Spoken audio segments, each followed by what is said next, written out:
Convido os irmãos a abrirem comigo o Evangelho segundo João, capítulo 11. É o capítulo que vai ser objeto da nossa meditação esta manhã. É sempre bom estarmos na casa de Deus e poder estudar a sua palavra. O título da nossa lição é Eu sou a ressurreição. É o último estudo desta revista e também que coincide hoje com o dia que estamos a celebrar a ressurreição do Senhor Jesus Cristo, ou seja, a Páscoa do Senhor Jesus. Por isso, o estudo também da Escola Bíblica Dominical acaba por estar também interligado a esta temática, esta importante temática da ressurreição do Senhor Jesus Cristo. Este capítulo 11 é um capítulo bastante conhecido, mas rapidamente aqui cingindo aquilo que é o alcance deste capítulo, vamos ver também nas outras dimensões e podemos interrogar de algumas verdades que este capítulo nos quer ensinar. É de recordar que neste Evangelho segundo João, neste capítulo 11, é do sétimo milagre que Jesus vai operando neste capítulo, que foi descrito neste capítulo. Obviamente Jesus fez muitos mais milagres, mas neste capítulo este é o sétimo e o grande milagre que o Senhor Jesus vai operar, que tem a ver com a ressurreição. Jesus ressuscita aqui o seu amigo Lázaro dos mortos. E este acontecimento é um acontecimento que logo que precedeu depois a grande semana da paixão, a paixão do Senhor Jesus Cristo, que culminou com a sua prisão e morte e depois também a ressurreição. Ou seja, nós vemos neste capítulo a sequência dos milagres que Jesus vai operando. E este milagre aqui de ressurreição, que é um dos grandes milagres que Jesus operou em todo o seu percurso, não é só neste caso de Lázaro. Alguém recorda mais quem é que Jesus ressuscitou dos mortos, além deste caso aqui, a viúva de Naim, e filha de Jairo, e também Lázaro. Estes são três grandes acontecimentos de ressurreição que que estão elencados na palavra de Deus, que insere todo o processo de outros milagres que o Senhor Jesus vai operando. Mas vamos até rapidamente a passagem, capítulo 11, diz assim na minha versão, vamos ler a correr, diz: um homem chamado Lázaro estava doente. Era natural de Betânia, aldeia onde vivia também as suas irmãs Maria e Marta. Ou seja, nós temos aqui um homem que está rodeado só de mulheres, ou seja, tinha duas irmãs, que é Marta e Maria. Mas eram também pessoas muito próximas de Jesus, eram amigos de Jesus. E Jesus, inclusive, teve a oportunidade, em alguma ocasião, de hospedar na casa destes amigos. Apesar de toda a contradição que Jesus, o seu ensino, suscitava, mas nós vemos aqui que Jesus também é uma pessoa que nutria amizade, que tinha amigos, que fazia amizades nos círculos, nos sítios onde ia passando. E esta família aqui era uma família muito especial na vida de Jesus.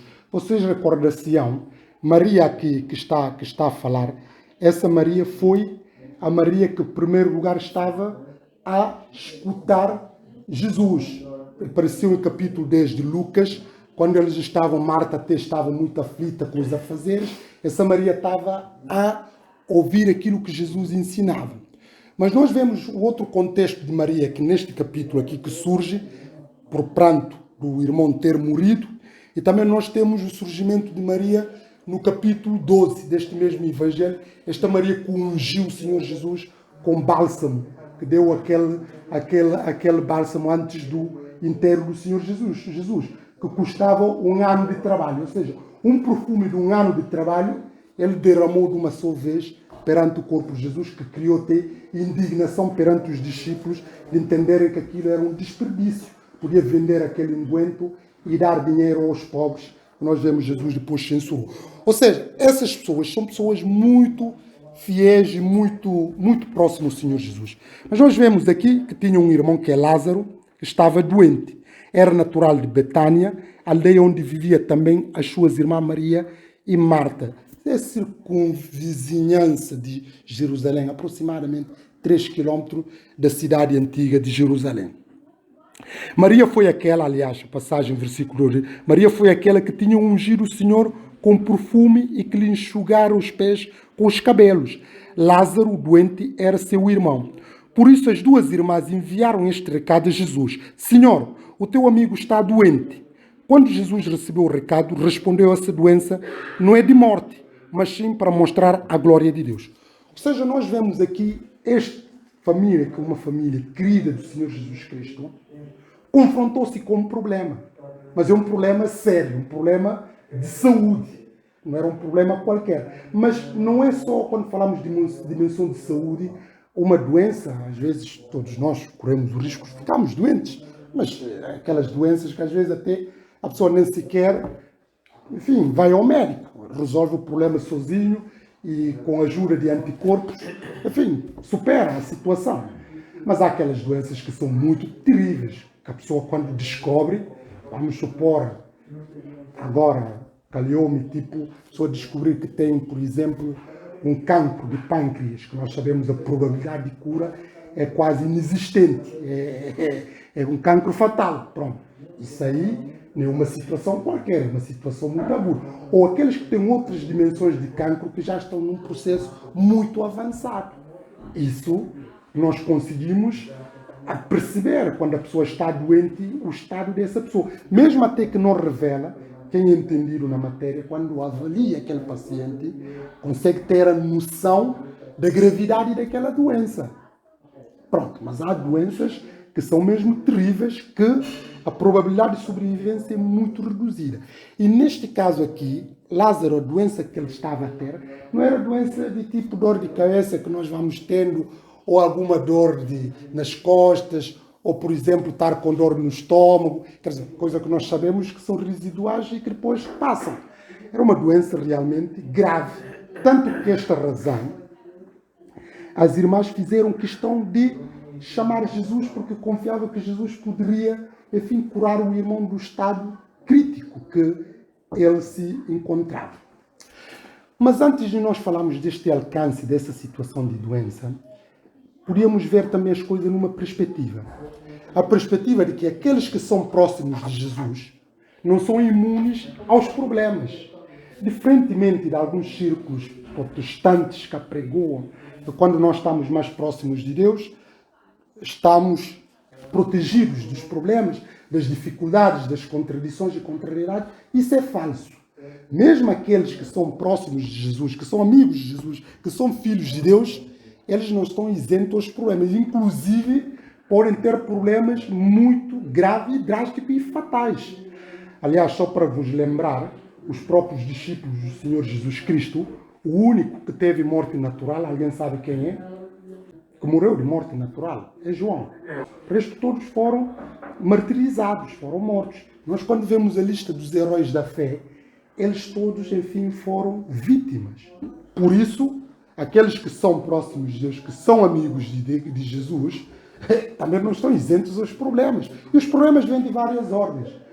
Se não é problemas de saúde, pode haver problema do ponto de vista familiar. Se não é problema familiar, problema relacional. Se não é problema relacional, é problema, enfim, espiritual.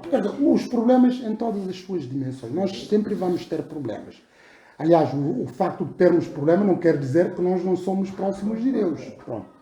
Mas isso é para ver que esta família, que é uma família muito querida do Senhor Jesus Cristo, estava a passar por uma grande adversidade. Por isso nós temos que interiorizar que os problemas vêm, até porque Deus não nos prometeu a ausência de problemas. O cristão maduro sabe que vai enfrentar dificuldades, inclusive os problemas podem nem sequer ter soluções. Podemos fazer muitas orações e jejum e podemos não ultrapassar esse problema, porque é o caminho que Deus inevitavelmente nos põe a percorrer.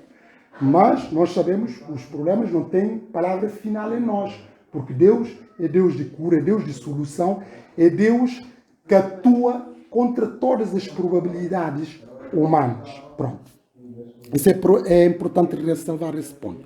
Mas nós vemos aqui, perante essa situação de saúde, da gravidade da situação, por isso as duas irmãs, enfim, enviaram este recado a Jesus. Senhor, o teu amigo está doente. Nota só aqui, o teu amigo, que também eles também são amigos de Jesus. O teu amigo está doente.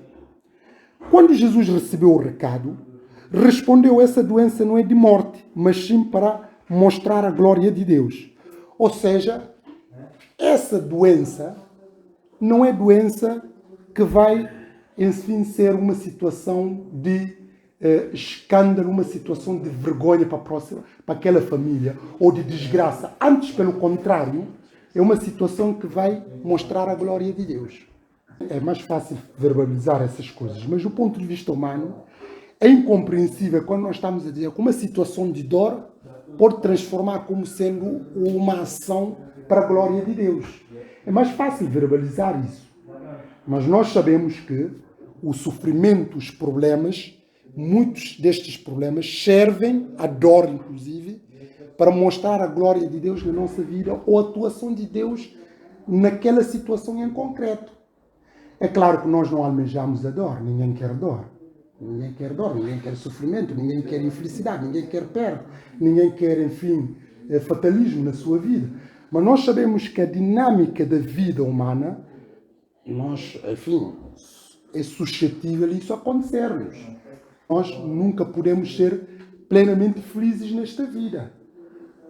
Ou aqueles que julgam que são plenamente felizes são aqueles que não têm a noção da realidade. Mas quem tem a noção da realidade nunca pode ser plenamente feliz. Por quê? A nossa felicidade não depende só de nós. Nós podemos até ter as nossas metas e resolver e ser bem-sucedidos. Mas não são só nossos. Os problemas que afetam os nossos familiares, direta e indiretamente, nos afetam. Quer dizer, por mais que eu esteja bem, se um dos meus irmãos estiverem com problemas, isso vai me afetar. Se não for irmãos, suponhamos, meus irmãos estão todos bem, tenho primos, tenho tios e temos pais. Quer dizer, esses nossos familiares nunca podem estar todos bem. Alguém sempre vai ter algum problema. E esse problema vai sempre, enfim, afetar-nos. Acho que não há aqui ninguém que possa dizer que não está com problemas. Pode não estar com problema diretamente dele, mas está rodeado com pessoas que estão com problemas. Problemas de saúde, problemas de desemprego, problemas familiares, problemas psicológicos, problemas relacionais. Os problemas fazem parte, e mesmo o próprio drama do mundo que nós vivemos. Basta nós abrirmos televisão. É só desgraça, nunca podemos folgar com abusos e injustiças que nós assistimos, guerras, fome, miséria, discriminações e conjuntos de males. Quer dizer que faz com que nós não conseguimos folgar com essas situações. Mas nós sabemos que todas essas questões acontecem, mas têm também um propósito, porque Deus não perde o controle sobre a situação, nem sobre a nossa vida, nem sobre o mundo, nem sobre o curso da história. Pronto. Mas quando Jesus recebeu o recado, respondeu: essa doença não é de morte, mas sim para mostrar a glória de Deus. Aliás, neste caso, nós também vemos o próprio apóstolo Paulo, o espinho na carne que ele teve que passar, que lhe afligia constantemente, fazendo com que ele orasse 3 vezes. Deus não atendeu essa situação. E às vezes também nós passamos muitas situações que nós oramos com fé, Deus não responde. Por quê? Porque é vontade de Deus que assim seja. E nós temos que saber aceitar a vontade de Deus. Às vezes as pessoas questionam Deus. É muito comum nós ouvirmos hoje: eu perguntei a Deus. Não há mal nós perguntarmos a Deus, porque até temos essa permissão. Mas quando nós vamos questionar Deus, não é questionar Deus para colocar em causa o porquê que aquela coisa acontece connosco ou está a acontecer. É de nós questionarmos para procurarmos entender o porquê que aquela situação está a acontecer.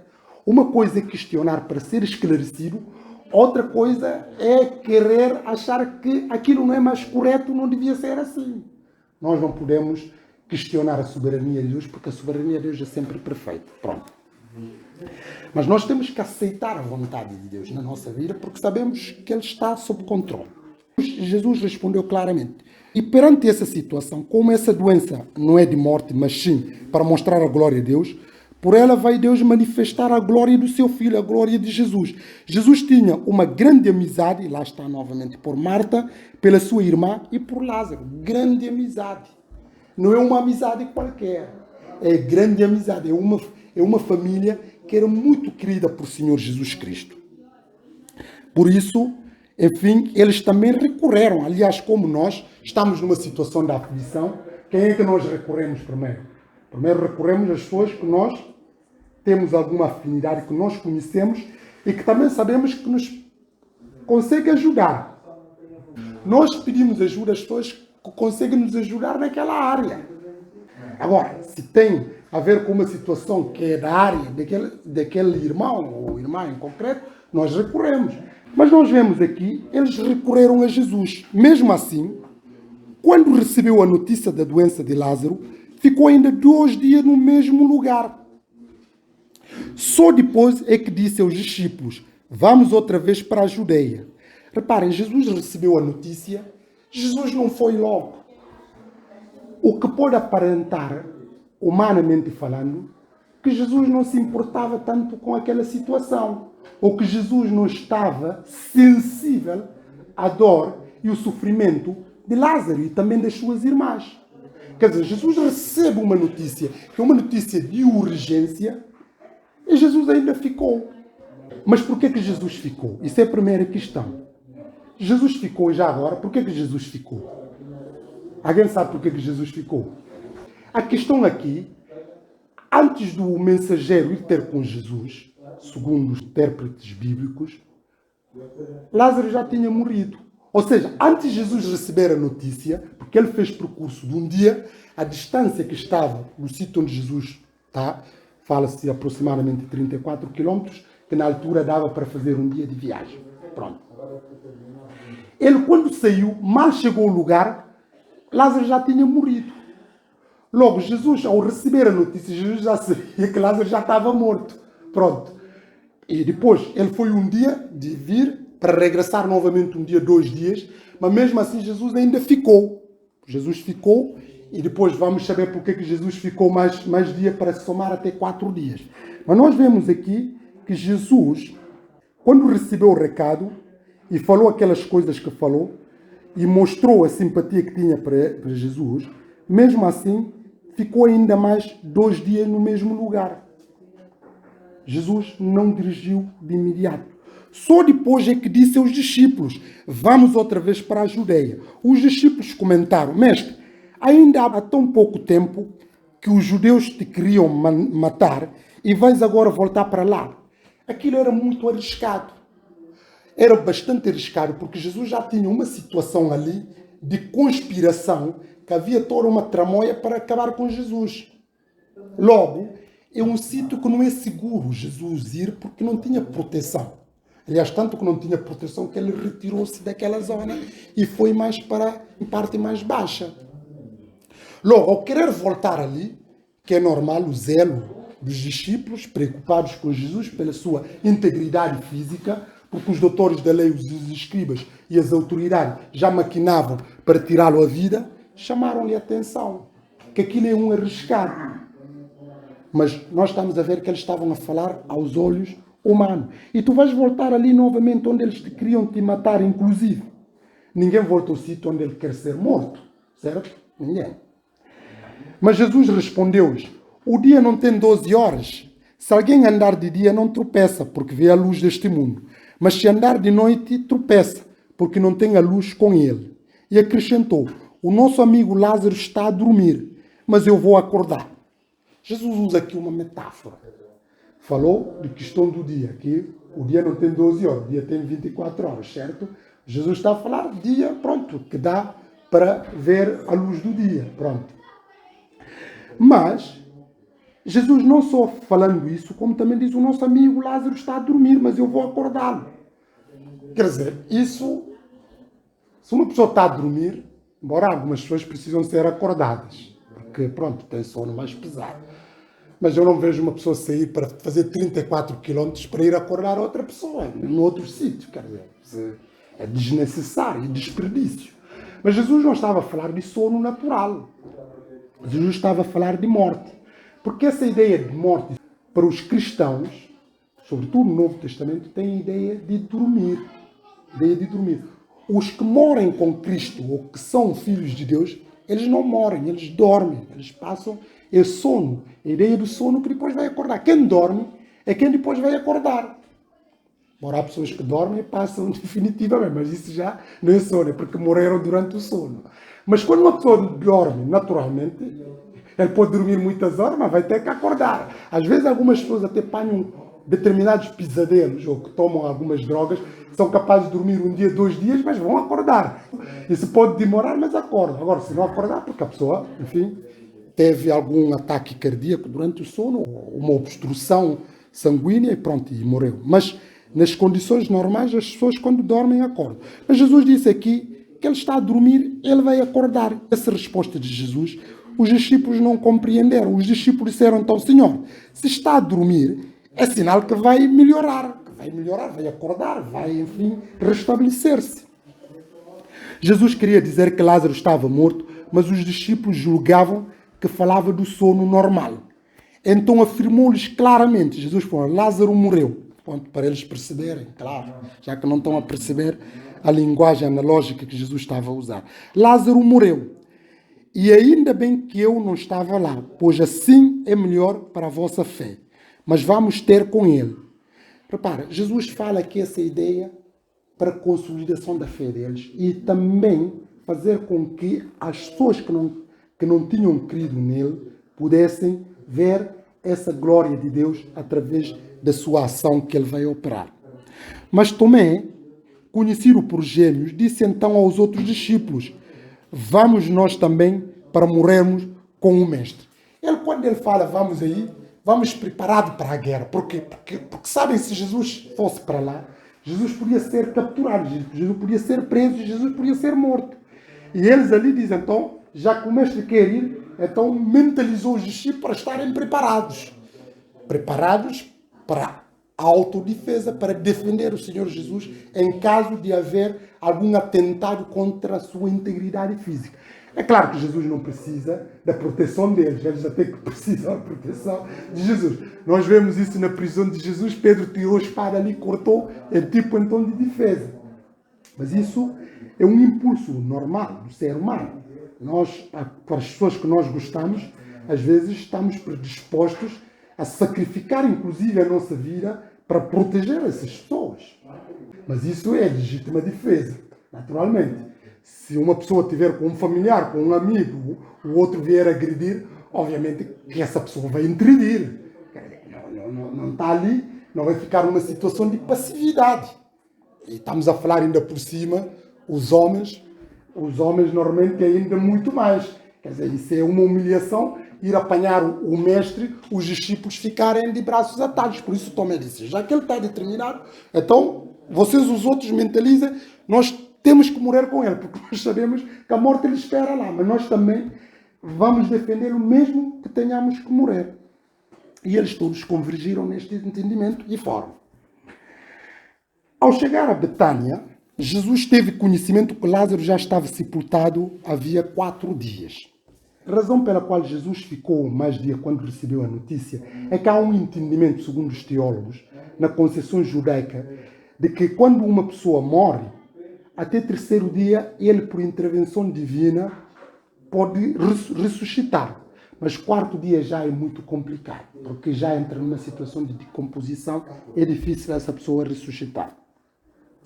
Por isso Jesus fez esse compasso para deixar passar esse entendimento. Porque até podia levantar ali, for lá ressuscitar lá do 3º dia, os fariseus podiam dizer, aplicado esse critério da máxima, de que aquilo não foi a atuação de Jesus, foi uma máxima que eles já tinham assento, que até 3º dia a pessoa ainda pode, por intervenção divina, voltar a ressuscitar. Mas nós sabemos que já passava 4 dias. Betânia fica a uns 3 quilômetros, como eu estava a dizer, de Jerusalém. Mas atenção, Jesus não estava a 3 quilômetros de Betânia, Jesus estava a 34 quilômetros da Betânia. Pronto. E muitos judeus foram ver Marta e Maria para as consolar da morte do irmão. É normal. Em todas as culturas, civilizações, quando uma pessoa perde um ente querido, as pessoas, os mais próximos, os amigos, vão consolar essa pessoa. E ficam com essa pessoa, estão ali para acompanhar essa pessoa, pelo menos naquele período mais conturbado da perda. Quando Marta soube que Jesus estava a chegar, foi ao seu encontro.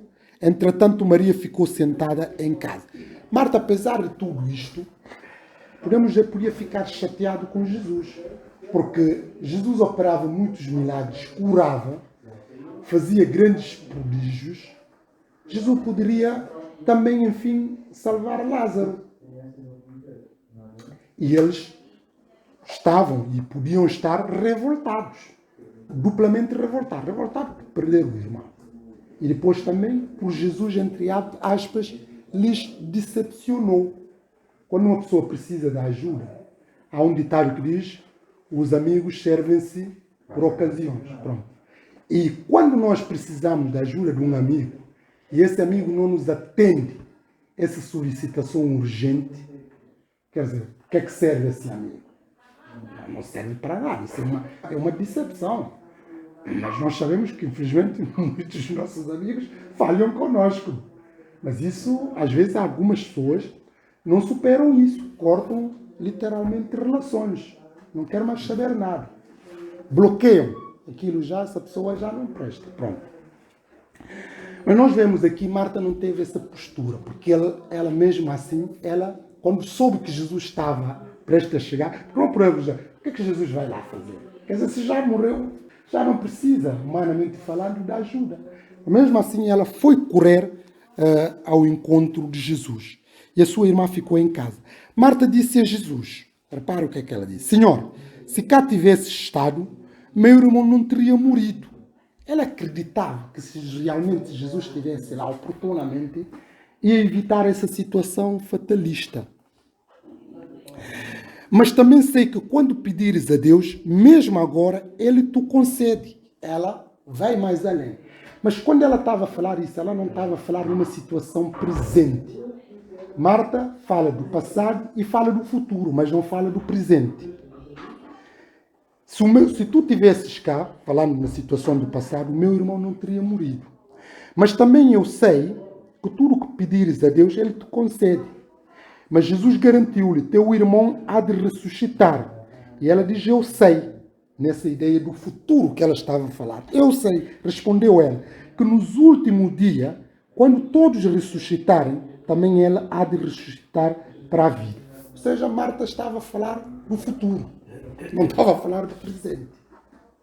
E isto remete-nos para duas grandes verdades. A fé cristã é uma fé que olha para o passado e vive o presente, interioriza a realidade presente no futuro.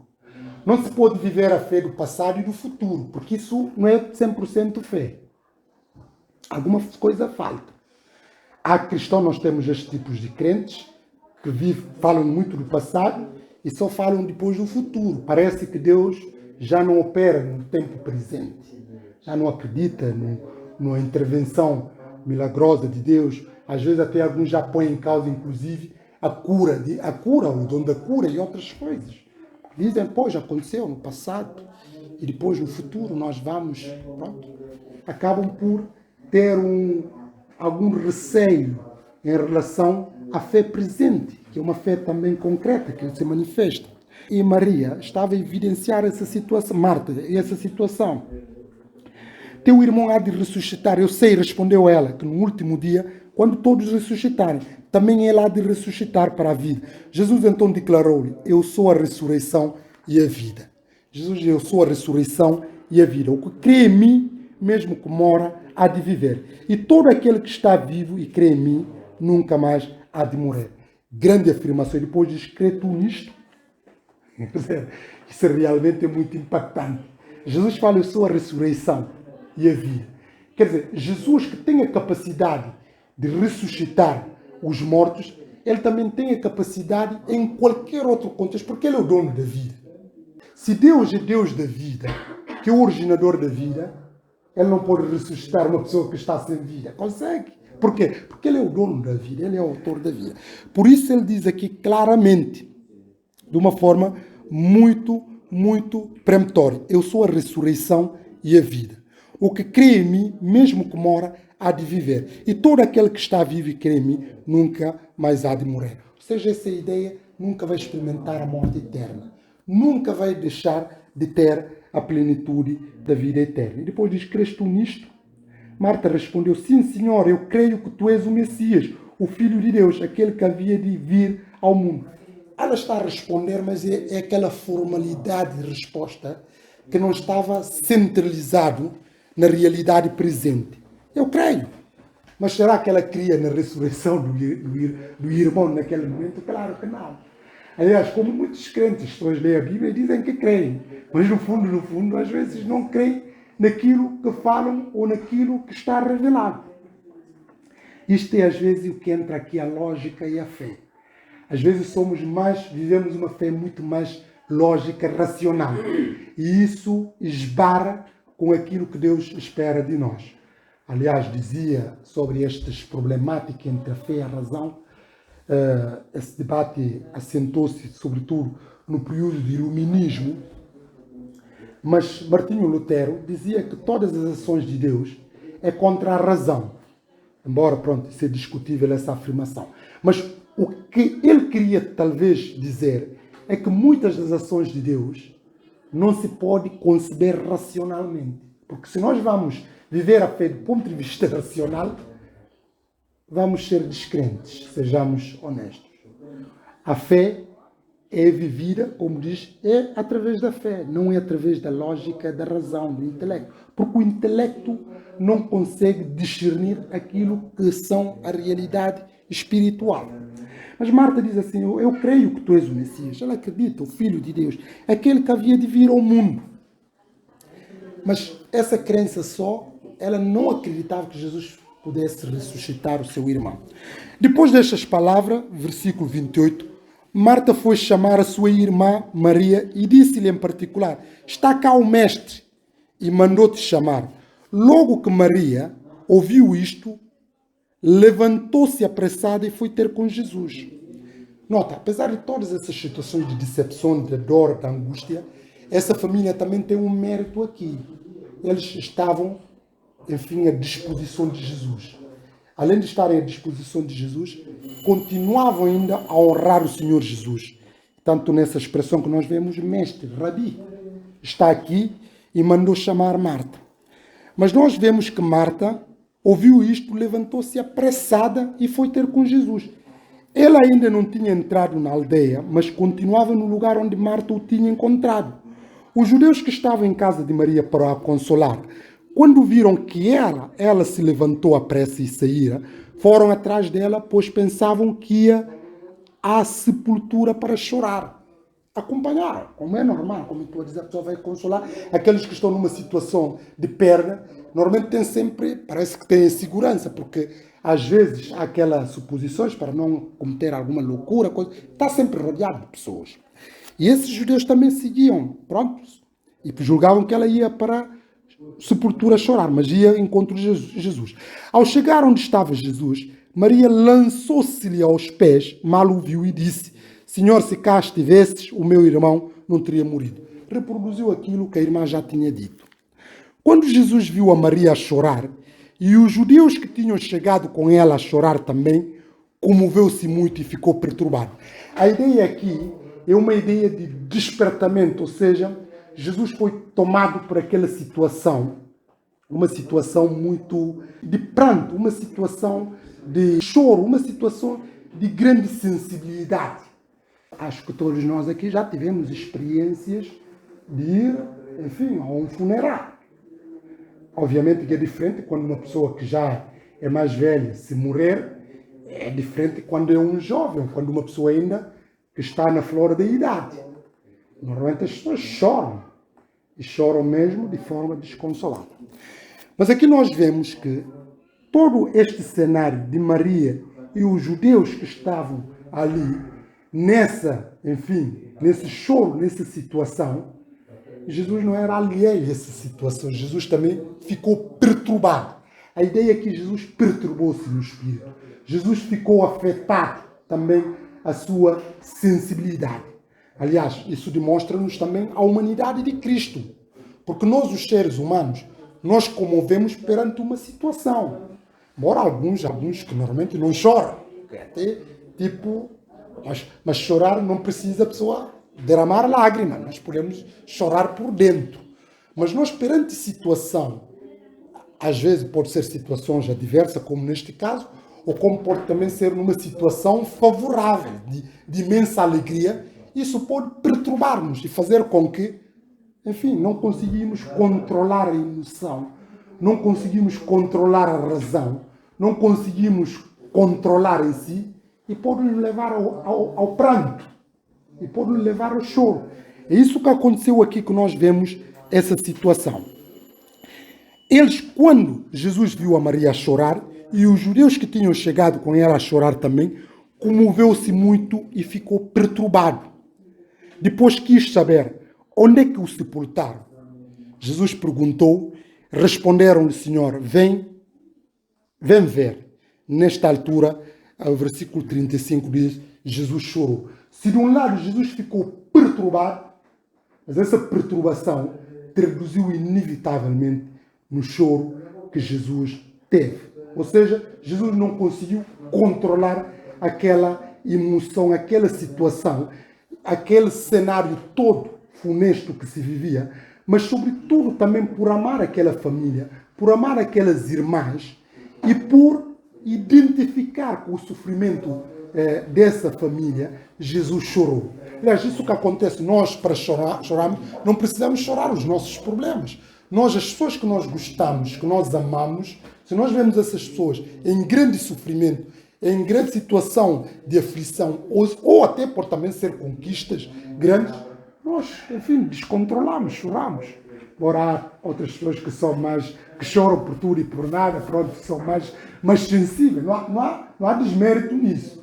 Mas todos nós corremos o risco de chorar. Mesmo aqueles que dizem que não choram, quando apanharem situação muito drástica, inevitavelmente choram.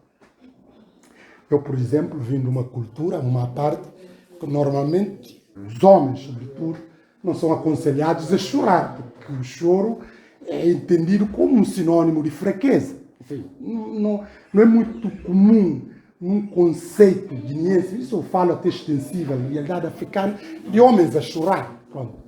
Embora cada vez mais hoje nós vemos que essa situação está a inverter, porque dizem para não criar recalcamentos, porque o choro é importante e bom, ajuda-nos a libertar. Pronto. Houve situações que eu tive, mesmo não querendo chorar, fui forçosamente a chorar, como eu estava a dizer. Situações que, enfim, não conseguimos controlar, não conseguimos chorar por dentro. Obrigatoriamente as lágrimas têm que sair. E além de situações de perdas, quando nós perdemos um ente querido, isso inevitavelmente nós choramos.